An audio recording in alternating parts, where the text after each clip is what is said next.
Bonjour à tous, alors je voulais vous parler aujourd'hui du nerf vagal, le nerf le plus important de l'organisme qui traverse l'ensemble du corps, hein. Il va du cerveau jusqu'aux intestins et il va innerver de nombreux organes et il joue un rôle extrêmement important. Il va gérer le rythme cardiaque, il va gérer la digestion, le stress, le sommeil, l'appétit et encore plein d'autres fonctions de l'organisme. Dans l'organisme, nous avons deux systèmes nerveux, le système sympathique et le système parasympathique. Le système sympathique, il est là pour nous mettre en action en cas de stress, de danger. C'est lui qui nous permet de mobiliser toutes nos ressources pour agir. Et au contraire, le système parasympathique est là pour nous aider à retrouver le repos, la détente, le sommeil et la récupération. Le nerf vague va donc en fait innerver le système parasympathique. Le souci, c'est que en cas de stress chronique, à force de stimuler le système sympathique, on va perturber le nerf vague qui va avoir du mal du coup à jouer son rôle et on verra alors l'apparition de divers troubles. On pourra avoir des palpitations, des troubles digestifs, des troubles du sommeil, de l'anxiété, de la déprime. Il est vraiment important de réapprendre à stimuler ce nerf vague au quotidien. Donc je vais vous montrer ici différents exercices que vous allez pouvoir faire très simplement. Croisez les mains derrière la tête. En position allongée, c'est mieux pour qu'il y ait un appui conséquent entre les os du crâne et les mains. Donc en croisant les mains comme ça derrière la tête, on va tourner les yeux à droite et on va attendre le temps nécessaire pour voir apparaître un réflexe, soit de déglutition, soit de soupir, soit de bâillement.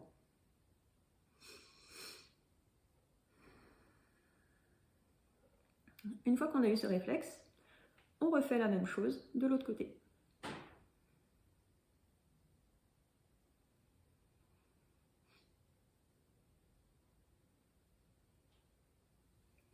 Alors ça peut nécessiter plus ou moins de temps. Au début, il faut parfois 30 secondes à 1 minute pour obtenir le réflexe. Et à force de travailler le nerf vague, ça va apparaître de plus en plus vite.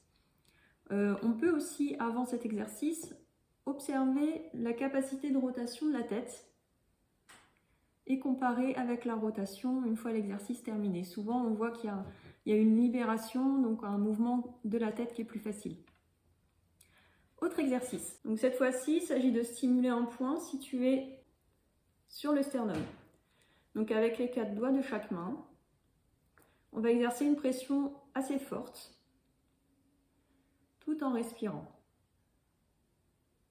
Donc on fait bien sûr une respiration calme et de préférence ventrale pour bien stimuler le système parasympathique.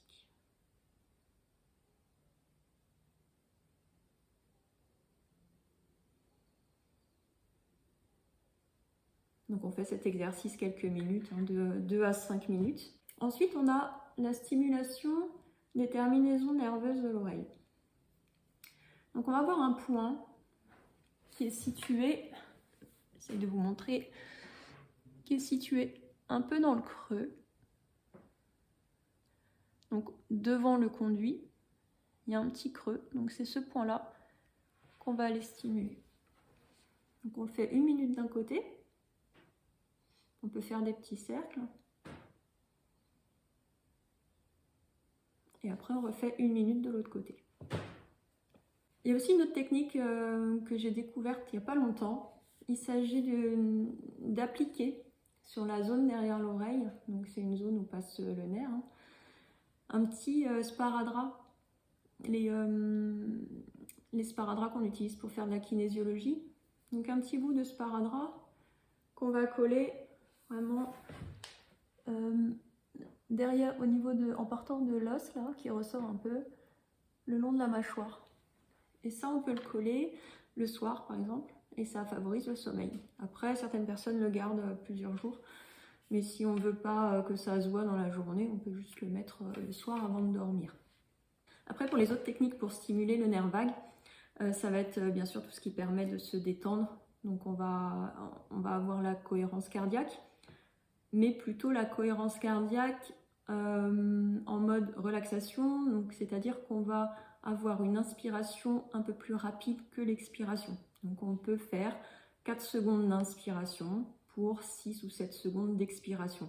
Parce qu'il faut savoir qu'à chaque expiration, on active le système parasympathique. Donc plus l'expiration va être longue par rapport à l'inspiration, et plus on va stimuler le système parasympathique et donc le nerf vague.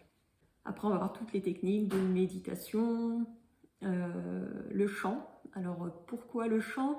Eh bien parce que le nerf vague passe au niveau des cordes vocales et les vibrations générées au moment du chant vont aller stimuler le nerf vague. Vous ne pouvez pas chanter. L'autre technique, ça va être aussi de faire des gargarismes. Alors c'est quelque chose une habitude qui s'est un petit peu perdue, mais quand vous vous brossez les dents, que vous prenez votre verre d'eau pour vous rincer la bouche, et bien à ce moment-là, vous faites des gargarismes et ça va, par les mouvements générés, ça va stimuler le nerf vague. Donc ça, pendant 30 secondes, c'est pas mal. Un autre massage aussi, puisque justement quand on parle du passage du nerf vague au niveau des cordes vocales, on peut masser la zone là, sur le trajet finalement, du nerf vague. Donc on peut faire, par exemple, on peut l'associer à la respiration. Donc si on fait 4 secondes d'inspiration, 6 secondes d'expiration, on peut faire sur 3 cycles. Donc 3 cycles, on tourne dans un sens, et 3 cycles, on tourne dans l'autre sens.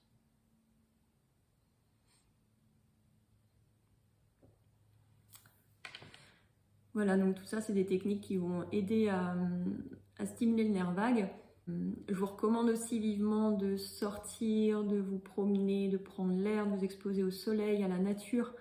Tout ça, c'est des choses qui vont vraiment vous aider à vous relaxer et à réduire l'activité du système sympathique pour privilégier le nerf vague.